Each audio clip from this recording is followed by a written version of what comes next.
Colt Bush, owner of Citizens Magnet Fishing, here today on Citizens Magnet Fishing and Mr. Positive Live. Please subscribe to his YouTube page at Citizens Magnet Fishing. Again, for channel growth, it does help to subscribe. Channels will still grow, but they grow slowly. It took mine at least 2 years to even get it to where it is now. And we appreciate Colt because some of his videos are on there and it has helped quite a bit as well. So Colt is here today to talk about what he's got coming up this coming Saturday, which is supposed to be a bigger event for Citizens Magnet Fishing and main magnet fishing groups on Facebook. And he's got some he wants to thank some people that were down there yesterday cleaning up some of the metal down there. Go ahead, Colt, talk about it. Well, on the news, you guys saw, if it's on your telephone that you see, they spelled my name wrong, by the way. I want to get that first out. My cousin, Kevin, is the only person ever to call me Cold Bush. Because of a lot of people when they drink, they like a cold beer, or they drink Bush beer, so it's a Cold Bush. Okay.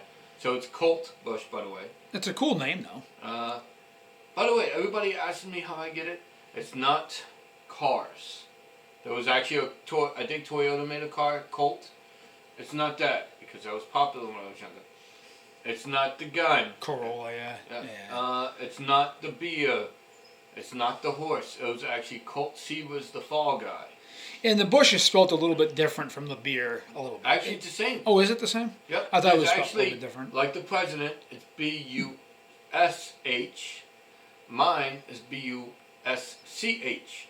We are more like the Bush NASCAR, Kion down. Cut Bush, yeah. And Bush Gardens, stuff like that.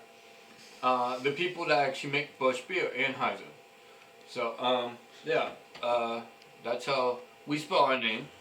But very good turnout this week that just went by.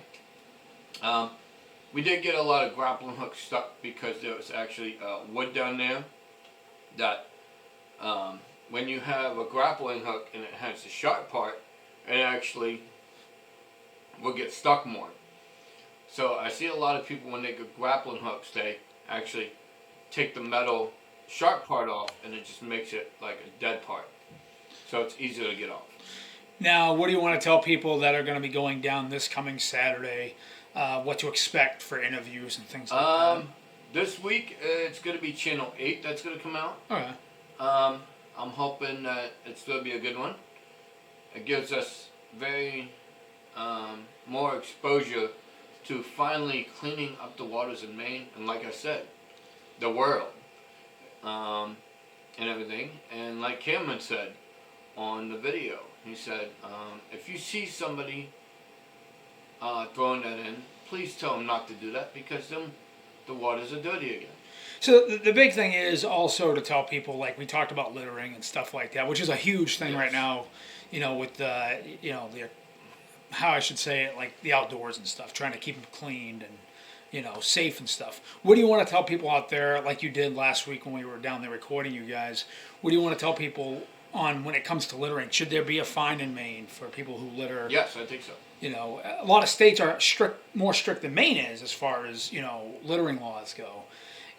What do you think the fine should be if people are caught more than 2 or 3 times doing something like that? I think the fine should be at least probably $500 the first thing. First fine, yeah. And the second would probably be like $1,000. It goes on. I had someone commenting when I posted it on the radio online, and someone asked if they could do if they did it, there should be like a warning, first warning, and then should be like you said, maybe $1,000 and then $2,000. But I mean, the one problem is about littering is when somebody throws a can out or a bag out or anything out that's little, can't really know whose it is because you don't know who threw it away. We don't throw it away. Unless you have cameras or something, you don't know. If you don't know who it is. And even you don't even have their name anyway. Yeah, you don't have their name or... So it's just if a fingerprints. Right, and cops can't be everywhere. It's impossible for cops to be everywhere to give a warning.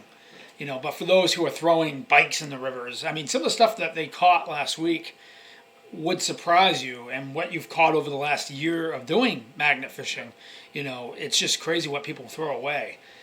Especially if you're throwing a large object into a river or a lake, that's when they should be, a cop should be there, or game warden, should be there to say, hey, you can't be doing that.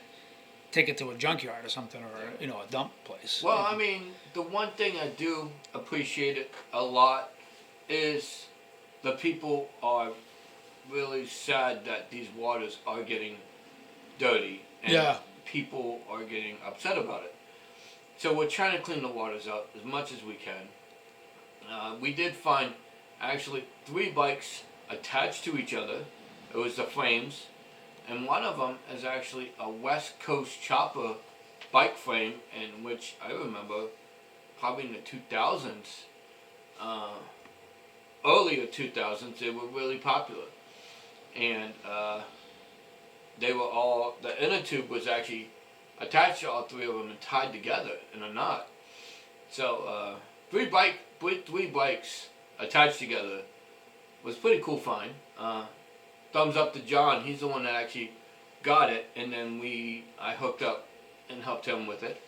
That was really cool. But still, probably the 3 weeks that I was out there, people saw the scrap metal. We finally got somebody to come out. It was I gotta find his name. Michael. I don't know how to pronounce your last name. I'm sorry. But we thank you for picking up the metal scraps and stuff, yeah. which can, if you take it to a metal yard or whoever takes care of metal, you can actually get money for it. Yeah. My Uncle Ricky used to do scrap metaling for cars, but you're not going to get much with bikes, maybe $20 bill or something like that. Not even that.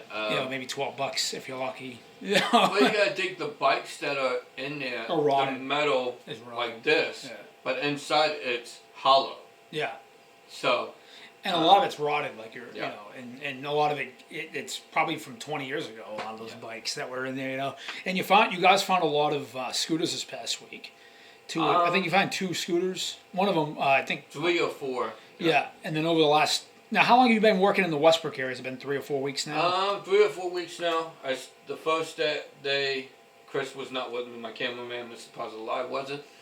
But I went and had my daughter take it and everything. We got a couple bikes out of there. Westbrook I feel like, is just a dumping site. Yeah, which is sad because it's a very colonial-like place. Yeah. And it's one of those places that people, they shouldn't be just dumping their stuff in it because it's got a lot of history. Yeah. Westbrook has a lot of history. It's an old town. It's kind of like Auburn or Lewiston, There's a lot of older towns in Maine like that. Bangor, too, There's a lot of old downtowns with... that's another area. Where do you guys want to start doing more magnet fishing out of? What towns are you guys looking at? Who was that? That was somebody. Who was this? So I'm gonna actually go through. So this is the Channel 13's thing on us. And what we're gonna do later in the video, we're gonna show off the interview that they did with Colt. I'll try to get the video footage if I can. Joseph Downey. He's telling me to look under Brunswick Topsom Bridge, if we can. A lot of people are asking about that area. Brunswick area, yeah. The Brunswick area. And that's what, what's his name was saying too, Don, whatever his name is, the one that was with us out there. Yep. Damien. Westbrook would be a good area. Yeah, I mean, Westbrook, anything. Like we said, we want you to, if you guys are starting to get into magnet fishing, I would tell you to do is get at least 1,000-pound magnet. Yeah. Get some get ropes, get stuff. I know when people get their magnet kits, they automatically want to go out. Yeah. What you want to do is get a good grappling hooks. The grappling hooks that come with the kits usually are not the best grappling hooks because they're very light. They're cheap too. Yeah. Not cheap. It's not cheap metal. It's very good metal, but it's very just light. The rope's cheap. Well, if you put a grappling hook on a rope that has magnet, yeah, what's stopping it from going in the water? Right, and once it hits something pretty heavy, it's still going to pull. Over time you got to replace the rope anyway because it rips and tugs. Yeah, I think since I've been doing this for 2.5 years, I have probably got maybe, I'm going to say probably 10 or 11 different ropes. Sometimes you have to cut it because if the magnet gets stuck, the magnet gets stuck, you get mad. Now, we want subscribers to the Mr. Positive Live channel to also, if you have a chance, subscribe to the Citizens Magnet Fishing channel, which is new. It started last week, not even a week old yet. We got quite a few videos on there, almost 40 videos on there. So, subscribe. Most of it is a, this is the logo here. That's what it's going to look like if you search on YouTube. I did talk to my wife, and so we are going to be doing Citizens Magnet Fishing t-shirts pretty soon. If you guys are interested in those, let Mr. Positive know, or myself on Citizens Magnet Fishing. I would say on Facebook, let me know if you're interested on Facebook, not YouTube. But if you do leave a comment, we'll get it back to Colt either way. And all that stuff, and we're gonna do that pretty soon. And then we have Damien has his own magnet fishing design. I don't know what that was. Now, what is the name of his YouTube channel? And they have different names for their magnet fishing groups. What's their group called? Goodness, sorry for getting back on the phone. Probably a good question. Your phone's going off too, Chris. It is. All right, let's see what radio Damien's stuff. doing. Radio stuff. So. And this interview will be played back on the radio as well. Damien's is actually, I'm not sure if this is it, but it's River Reaper Magnet Fishing. I think that's his. You can show the phone if you want. I'll see if I can zoom in on it. There you go. That's his design. Yeah, there you go. Yeah, that's awesome. And then my man Roy, he has his coming out pretty soon.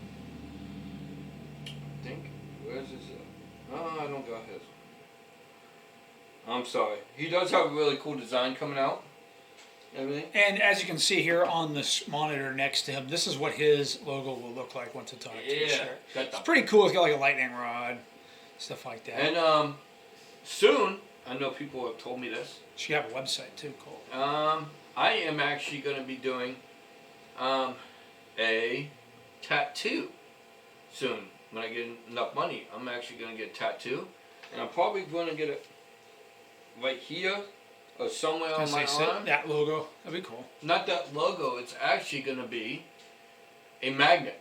Oh, cool. I'm going to get a magnet. And the magnet is going to be having... what's going to happen is I'm going to get... on magnets, if you ever look, they say a certain number, like the number of whatever it is. I am going to get one that says the area codes, especially where I was born. I got to get Tucson, Arizona, that area code. I got to get Maryland's, which Maryland's is 301. And I'm also going to get 207 because I live in Maine now. So I'm going to get